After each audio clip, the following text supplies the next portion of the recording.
Imagine finding something truly bizarre, something that makes your skin crawl and your mind race. That's exactly what happened when he picked up this strange object. What started as a simple curiosity quickly spiraled into an unsettling chain of events you won't believe. In the middle of the hot, dry land, where the wind seemed to never stop blowing, a man named Kofi walked alone, his feet crunching the dirt beneath him. The sun was so strong that the earth looked like it was shimmering, like a big golden blanket stretched over the world. Kofi had been walking for hours, and he was tired, but he couldn't shake the feeling that something was calling to him. He had heard stories from the old people in the village, stories about this place, a riverbed that had seen many things, both good and bad, throughout the years. They said the earth here was alive with secrets. As Kofi moved closer to the river, his eyes caught something strange on the ground. At first he thought it was just a rock, but when he got closer his heart skipped a beat. It wasn't a rock at all. It was a small, shiny object, half buried in the sand. It looked like it had been there for ages, yet there was something about it that made Kofi feel like it had just arrived, waiting for him. The moment he touched it, a strange chill ran through him. Even though the sun was burning hot, he felt a coldness wrap around him, as if the air itself had changed. The object was smooth and cold, but when he held it in his hands, it felt alive, as if it were breathing, pulsing with energy. It had markings on it, strange symbols Kofi couldn't understand, but somehow looking at them made his head spin. As his fingers traced the symbols, something happened. The ground beneath his feet trembled, like the earth was waking up, stretching, and shaking off years of sleep. Kofi dropped to his knees, his heart pounding in his chest. Not from fear, but from something else. Something deep inside him, a feeling he couldn't explain. The wind began to howl, picking up dust and sending it swirling around him. But when he looked up, there was no storm, no sign of any wind. The trees, the river, everything stood still, as though time had frozen for just a moment. Then, in the blink of an eye, Kofi saw something that made his blood run cold. A shadow, tall and thin, moving across the land. It wasn't a person or an animal. It was something ancient, something that didn't belong. Kofi blinked, and the shadow was gone. But he could still feel it, watching him, waiting for him. The object in his hand seemed to grow heavier, pulling at him, as if it were calling him to do something, to understand its power. Kofi wanted to drop it, to run, but his body wouldn't obey. He had to know what it was. He had to understand what was happening. He stood up slowly, the object in his hand now feeling like a weight he couldn't escape. He started walking back, unsure of where he was going, but unable to stop. The strange feeling in his chest grew stronger with every step, and soon he was no longer just walking. He was being pulled by something he couldn't see but could feel all around him. As he walked through the dry land, the air around him seemed to grow thick and heavy, pressing in on him like a storm was coming. But still, there was no storm, no rain, just an overwhelming sense of unease. He knew something was coming, something big, something that had been waiting for him.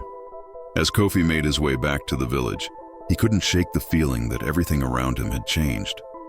The birds didn't sing the same way, the wind didn't blow the same way, and even the people seemed to look at him differently, as if they knew he had touched something powerful, something dangerous. He didn't understand it, but he knew he had to find out more. He couldn't ignore the object any longer. It had chosen him. The more Kofi thought about it, the more he realized he could never go back to the way things were before. The world had shifted, and he was part of something much bigger than himself now.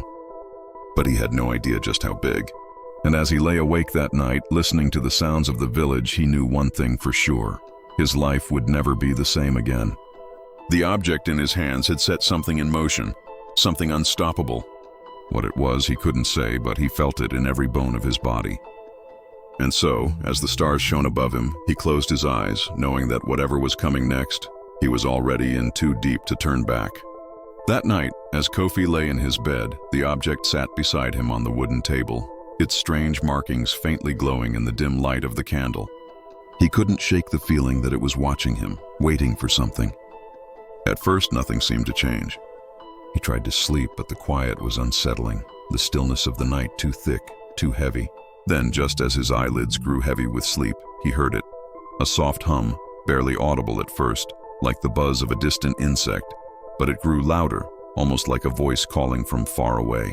Kofi jolted upright, his heart racing, looking around his small room.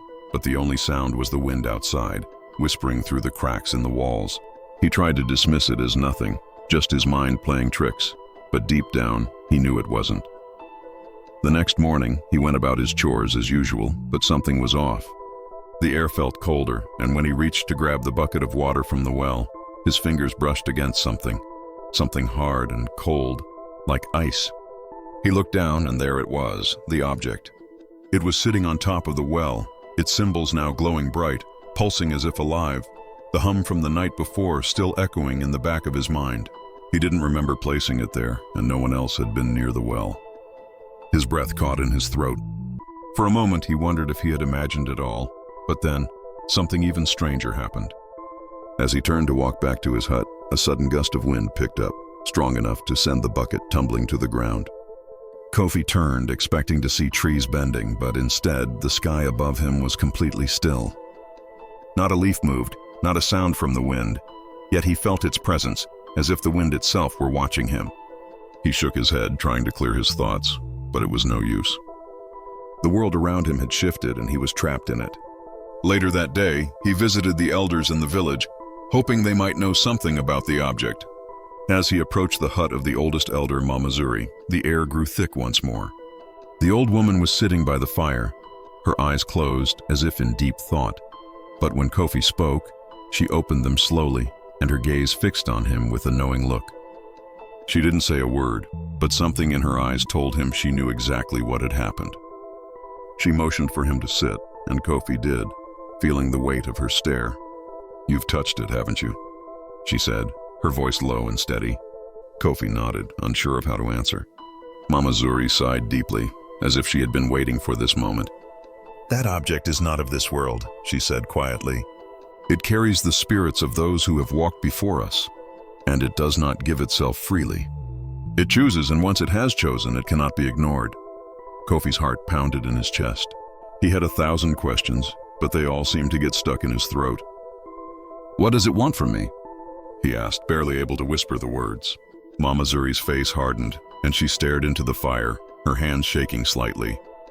"What it wants," she began slowly, "is not for you to know. Not yet. But it will come for you, and you will be forced to face it, whether you want to or not." Kofi felt a cold sweat break out on his forehead. He didn't know if the old woman was trying to frighten him, or if she truly understood what he had found, but he couldn't shake the feeling that everything she said was true. That night, as Kofi lay awake in his bed, the hum of the object filled the room again, this time louder than before, vibrating through the walls and into his bones. He could feel it pulling at him, drawing him closer, but he didn't dare reach for it. He could sense that it was changing, shifting, becoming something darker, something more dangerous. And as he closed his eyes, trying to block out the sound, he couldn't help but wonder, had he brought this upon himself? Or had he been chosen for something far greater? Something he wasn't ready for? The truth, he knew, was just out of reach, and yet he could feel it slipping closer, like a shadow moving across the land, unstoppable and inevitable. Kofi couldn't ignore the object any longer. The days blurred together, his thoughts consumed by the strange relic that seemed to hold him captive. Each time he tried to sleep, the hum filled his ears, vibrating through his skull, keeping him awake and restless. During the day, no matter how much he tried to focus on his work, his mind kept drifting back to the object. It was as if it was calling to him, urging him to uncover its secrets. And so, with a sense of desperation growing inside him, Kofi set out on a journey to find answers. He visited the village library, hoping to find any mention of such a thing, an object so strange, so unnatural that it could change the very air around it. But there was nothing. The shelves were lined with old books, their pages yellowed with age, but none spoke of anything like what Kofi had found. He felt a growing frustration as he combed through page after page, only to find that none of the information seemed to apply to what he was experiencing. He even spoke to the village historian, an old man named Baba Juma, who had lived through countless seasons and knew every legend and myth of the land. But when Kofi showed him the object, Baba Juma's face turned pale, his hands trembling as he reached for it, his eyes wide with fear. This is no ordinary artifact," he whispered. "This is from the old times, times before even the first of our people walked these lands. It holds power that no one should ever possess." But when Kofi pressed him for more, Baba Juma fell silent, his lips sealed as if he were afraid to speak any further. Kofi didn't give up. He kept searching, digging deeper, asking more questions. But every person he spoke to seemed to know less than the last. It was as if the object didn't want to be found, as if it were buried in the dust of forgotten history for a reason. The more Kofi sought answers, the more he realized he was growing apart from the life he once knew. He no longer felt connected to the people in the village, his mind too consumed by the object. His sleep had become erratic, his appetite had disappeared, and his once strong body felt weak and worn. One evening, after another fruitless search, Kofi returned to his hut to find the object waiting for him exactly where he had left it. The symbols on its surface had changed, shifting as if they were alive, and a strange light seemed to glow from within, brighter than before. He reached out, his fingers trembling as he touched it, and for the first time, something happened.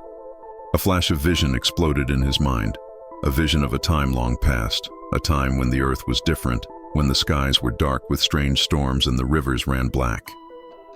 He saw figures, tall, shadowy beings who moved with grace and power, their faces hidden behind masks of gold. They spoke a language Kofi couldn't understand, but their words were heavy with meaning, filled with warnings that seemed to echo through time. He could hear their voices in his mind, soft whispers that chilled him to the bone. "You have awakened what should have remained forgotten," they said. "The balance has been broken. The world will not be the same." Kofi fell back, his body trembling with the force of the vision. He gasped for air, trying to make sense of what he had seen, but the images were fading, slipping away like water through his fingers. The vision was gone, but the feeling lingered, the feeling that something had changed, something deep and unstoppable. It wasn't just the object that had power, it was him. He had become part of whatever was coming, and there was no turning back. The next day, as Kofi walked through the village, he noticed things were different. The sky was darker than usual, the air thick with a strange heaviness, like the world was holding its breath. He tried to speak to the villagers, but their faces seemed distant, their eyes wide with fear, as if they too could sense something had changed. The children no longer played in the streets, the animals no longer wandered freely. It was as if the entire village had become frozen in place, waiting for something to happen. And then, as Kofi made his way toward the river, he saw it. The object, sitting by the water's edge, glowing with a fierce, otherworldly light. The river was still, the water unnaturally calm, and as Kofi approached, he could hear the hum again, louder now, like a warning. He reached out to touch the object once more, but this time something stopped him. He could feel the presence of something behind him, something watching him, waiting for him to make his move. Slowly, Kofi turned around, and there, standing at the edge of the river, was a figure, a tall, dark shadow, its face hidden in the gloom. The figure didn't move, but Kofi could feel its gaze on him, as if it knew everything about him, as if it had been waiting for this moment for a long time. Kofi stood frozen, unsure of what to do, his heart racing. The figure took a step forward, and the ground beneath Kofi's feet seemed to shift, as if the world itself was moving. He took a step back, but the figure didn't follow. Instead, it just stood there watching him, and Kofi knew that whatever was coming, he was already part of it. The figure raised one hand, and with a flick of its wrist, the water in the river began to stir, rippling in unnatural waves. Kofi's blood ran cold. Whatever this figure was, it was not of this world, and it had come for him. The days that followed were a blur of fear and confusion for Kofi. He couldn't shake the feeling that the world around him was slowly unraveling, piece by piece. The figure by the river, the tall, dark shadow, haunted his thoughts. Each time he closed his eyes, he saw it again, standing still and silent, its presence like a cold wind that cut through the warmth of the day. The villagers had begun to avoid him, their eyes full of fear and whispers that followed him wherever he went. He could feel their gaze, sharp and heavy, as if they knew something he didn't, something he was too afraid to understand. He returned to the river, to the spot where he had seen the figure. The object was still there, its symbols glowing brighter than before, and as Kofi approached, the air grew colder. It was as if the very atmosphere around him was changing, warping into something dark and unnatural. He reached out, his fingers trembling, and touched the object once again. A jolt of electricity shot through his body, and the world around him seemed to shatter. For a brief moment, everything went black, and Kofi felt himself falling, lost in an endless void. Then a voice spoke, deep, powerful, and ancient. "You have awakened what was buried for a reason," the voice said. "The earth trembles beneath you and time itself bends. You are not just a witness to what is coming. You are a part of it." The voice faded, leaving Kofi in the darkness, alone and helpless. Slowly, the blackness around him began to fade, and when his vision returned, he found himself standing on a strange, desolate land. The sky was blood red, the ground cracked and dry, and the air was thick with smoke and ash. In the distance, he saw the figure once more, its face still hidden, but its presence undeniable. This time, Kofi did not hesitate. He ran toward it, his heart pounding in his chest. But the closer he got, the more the land seemed to stretch out before him, as if it were pulling him further away.